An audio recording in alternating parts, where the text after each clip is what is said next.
Welcome to Lynx PDF, your professional, secure, and efficient PDF solution made for modern teams.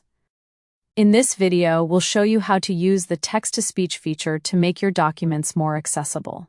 Start by opening Lynx PDF. Click Open PDF in the top left corner, then select the file you'd like to edit from the pop-up window and click Open.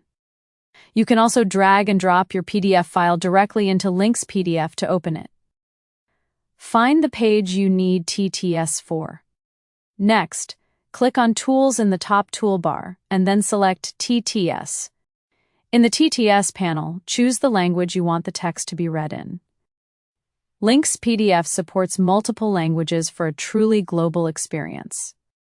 You can also select the voice style that best fits your needs.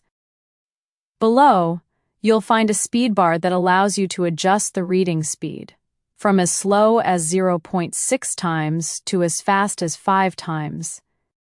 You can also choose whether the text should be read continuously. After adjustment, click the play button to start speeching.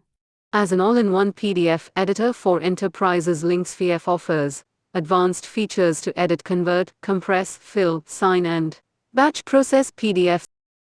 That's it for TTS Tools. This feature is designed to make PDFs more accessible to everyone. With Lynx PDF, turning text into speech is effortless, empowering every user to read, listen, and understand more efficiently. Give it a try, and we'll see you in the next video.